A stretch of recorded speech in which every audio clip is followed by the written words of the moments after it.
Déjà, ça peut pas se réguler, parce qu'on ne peut pas stopper quelque chose qui n'existe pas à la base.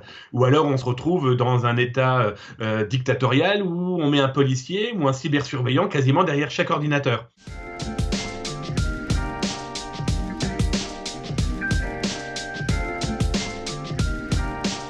Comme dans un grand village, on a de tout. Donc on a de tout comme internaute. Des bons et des méchants, des gentils et des idiots. Et on a dans une petite population, effectivement, et c'est celle qu'on montre malheureusement le plus souvent, ce sont les malveillants. Ce sont ceux qui utilisent cet espace sécurisé, chiffré, entre guillemets anonyme, en tout cas pas référencé, pour y faire un business plus ou moins malveillant, voire très, particulièrement malveillant, soyons très clairs. Hein. Mais l'autre partie, c'est par exemple vous et moi qui, là par exemple, conversons sur un espace qui n'est pas référencé, qui est chiffré.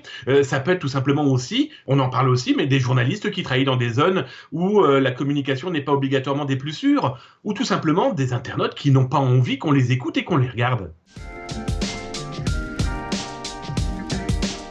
Il est très clair que le fait de vouloir renforcer des lois, renforcer la surveillance, renforcer eh bien notre liberté hein, sur le réseau des réseaux, ça incite clairement à utiliser par exemple le navigateur Tor. C'est compliqué à contrôler. Pourquoi? Parce que ils n'ont pas normalement référence à dire ouh, nous sommes là, venez nous voir. C'est des groupes restreints, c'est du chiffrement, c'est de la sécurisation en tout cas à outrance aussi pour ce genre de choses.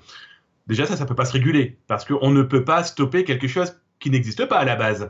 Ou alors on se retrouve dans un état dictatorial où on met un policier ou un cybersurveillant quasiment derrière chaque ordinateur. Après, pouvoir contrôler tout ça, ça me paraît très compliqué et c'est ce qu'ont très bien compris malheureusement les malveillants qui se lancent dans ce genre d'outils, en tout cas qui veulent les exploiter. C'est que là, pour en voir énormément, certains n'apparaissent qu'une seule journée ou qu'une seule semaine et ils disparaissent. Et ils reviennent ensuite sous d'autres noms.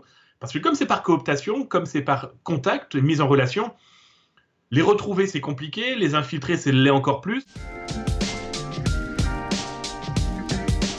Déjà, les États, les polices sont main dans la main hein, pour ce genre de choses. Hein. Il a suffi de voir les dernières attaques de ransomware ou alors d'attaques de DDoS.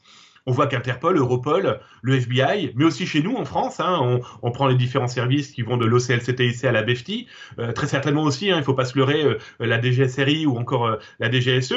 Ça paraît évident que tous ces gens-là travaillent la main dans la main, d'abord pour nous protéger, mais aussi, je pense que pouvoir partager des informations, c'est le nerf de la guerre hein, sur les internets.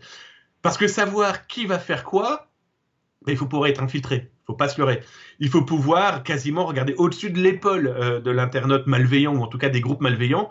On parle de groupes, mais il y a malheureusement aussi beaucoup d'individus, hein, de personnes seules qui se sentent seules justement, et ils peuvent briller par ce genre d'action.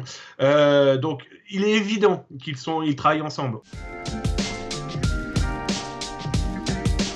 On voit ces partenariats privés-publics pour ceux qui ont les moyens et les techniciens, et ceux qui ont la loi. Et ils essayent de travailler pour contrer. On voit le nombre, par exemple, de boutiques, de cyberboutiques du Darknet, comme les black markets, comme Hamza, par exemple, qui ont été arrêtés, qui ont été stoppés, parce que le privé plus l'étatique, judiciaire, ont permis d'arrêter des gens qui vendent de la drogue, des faux papiers, des faux documents.